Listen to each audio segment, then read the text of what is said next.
Australia is compromised right now. We're at a real point where we can either bring back the Aussie dream of affordability, low immigration, not being over $1 trillion in debt, a patriotic youth, or we can continue down the path that we're going down right now of mass immigration, no affordability, Aussie culture erasing, woke ideology that's infringing on women's spaces. So, which one is it? We're losing the first option fast. So today we are going over a bit of a rant of what the true realities are, because I am pissed off and quite frankly sad to see so much disrespect for our once great nation. So make sure to send this to anyone that you know who is supporting the Greens, or anyone that you know who is supporting the Libs or Labour. Let's wake everybody up and get into it. Welcome back to the LM Show. But before we get into this video, make sure you like, subscribe, and hit that notification bell for more videos like this. It means a lot for us over here. It's the #1 thing keeping us independent. And make sure to keep your thoughts down below. All right, so what is going on right now? Australia is at a major deadline on May the 1st, and it's all around these new gender-neutral bathroom rules in the building code. So basically, the government has updated the National Construction Code for 2025, and now developers can replace up to 50% of their male and female bathrooms with all gender ones. This is voluntary for developers, meaning they aren't forced to build them, but they've been given the green light to. So they've also quietly shifted the language from sex to gender. So sensitive. Now, here's where it gets messy. Even though it's a national code, each state decides if they're actually going to adopt it. So Tassie has already said no. They're sticking with traditional male and female bathrooms, and groups like the Australian Christian Lobby are pushing hard for other states like Victoria, New South Wales, and Queensland to reject it before the deadline. So if Tassie's rejecting it, who's wanting to implement this? Well, Diversity Council Australia, Association of Consulting Architects, for the reason of reducing the cost and legal complexity. Australian Institute of Architects, they supported it to provide more flexibility in building design. LGBTQ whatever advocates and Equality Australia like Trans Hub, they highlighted bathroom anxiety. Bullshit! And guys, this isn't just proposed, it's happening. There was a primary school in Victoria that planned to go fully gender neutral with bathrooms, and parents pushed back hard, saying removing single-sex options completely is a step too far, especially for young kids. So everyone out there, homeschool your children. It's the only way forward now. Until we have Australia bringing more conservative values, bringing the Australian dream back, meaning there's no more lunacy like this that's even being discussed. Homeschool your kids. It's disgusting to even think this would be happening in schools. It's disgusting to even think this would be happening in sports venues, in public places. And there's a reason, with the rising sexual abuse cases that will come from this, there's also a hygienic reason that men's and women's facilities are separated. And I don't think I need to spell it out for you. This is beyond weird, and it's complete disregard for safety and personal privacy. We're putting the masses in harm's way to cater for these mentally ill individuals. And this is the so-called modern way forward. Australia is just seen as woke and sensitive. So if you think you're in the wrong gender, you're just confused, love. You're just confused. All right, let's move on to the next reality. So apparently Gen Z thinks another world war is coming, but at the same time, they don't want to make any sacrifices for Australia. And honestly, I don't blame them. I don't blame my generation at all, because right now that the state Australia is in, I don't want to go fight for this country either. I'm trying to, make videos and try to speak up and advocate for one nation so we don't feel this way.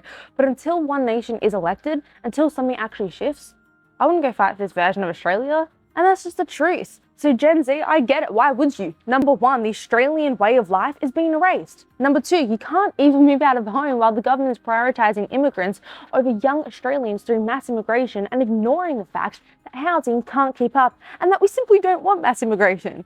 Number three, look at the position we're in right now.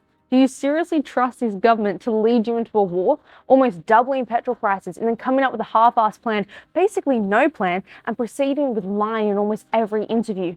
Look at the position that the government is in. Look at the position that they're not willing to drill, that they're now only looking at opening new refineries and building more. And even the new ADF chief, Mark Hammond, said this: the realities we face is that you don't need to invade Australia to defeat Australia. Why would you want to go fight in a war if that's our immediate future of becoming a third world globalist country? This is why it's so important that people keep speaking up about what is happening in Australia at the moment. This is why it's so important that we get one nation elected to bring back a sovereign Australia. And there's no immediate resolution around Gen Z's reluctance to fight. World War III, that's a good chance of that happening. You're not going to be able to recruit people. We simply have access to too many things. You're not going to put up your posters saying your country needs you. Will you fight now or wait for this outcome? It's not going to happen.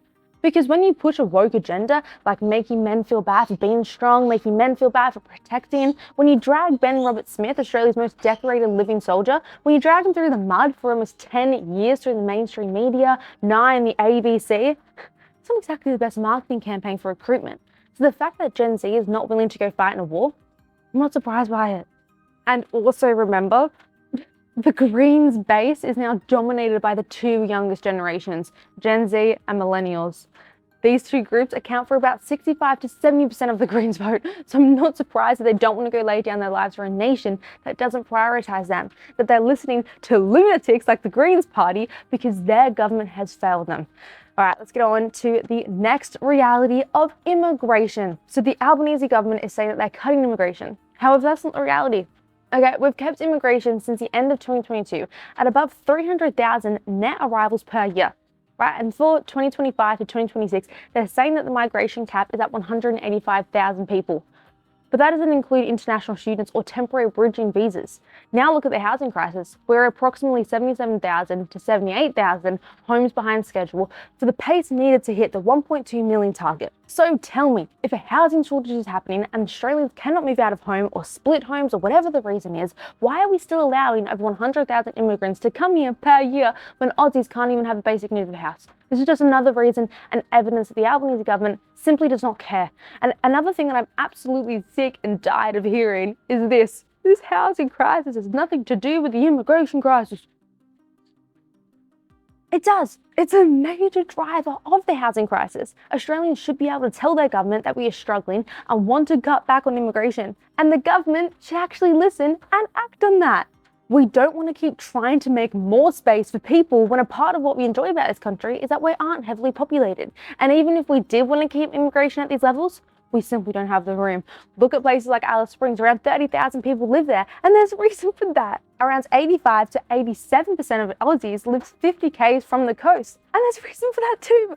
The centre of Australia is remote and extremely hard to live in long term due to water and the Great Dividing Range. So it comes down to two simple points. One, a lot of Australians don't want immigration at this level, and they should be able to say that. Two, we don't have enough room, whether that's land that's actually livable or housing that's actually available. Let's get on to the next reality. I'm getting a bit fired up. So, weak, small-minded vandals on Anzac Day. Check this out. The cowardly, and I better hope the police get to them before people in West Heidelberg do. Disgusting vandals have desecrated multiple RSLs and war memorials in Melbourne's northern suburbs just hours before dawn services. I thank you all for your service, all veterans, and people should show more respect for you than these a-holes do. Two sites have been vandalised here in Port Melbourne, with council here from 7:30 this morning clearing the graffiti as a top priority. So these people fail to realise or just ignore the fact that if you didn't act in defiance like this in a place like China, North Korea, Iran, you wouldn't have any of the rights that you do here, of which our men and women fought and laid down their lives to give you. It's beyond vile. Completely disrespectful. Now, the main reason people feel like they can disrespect this country so easily right now is because Australia is divided. That's the reality. Whether it was the 2023 Australian Indigenous Voice referendum, which cost close to $500 million, which at the end of the day was pinning Aussies against each other, or whether it be the ongoing protests and rallies that we're seeing taking place nearly every weekend, with additional rallies occurring every 2 to 4 weeks alongside spontaneous events, all dividing Australia by focusing on foreign agendas. And all of it adds to the same outcome: division. And then you've got the political landscape.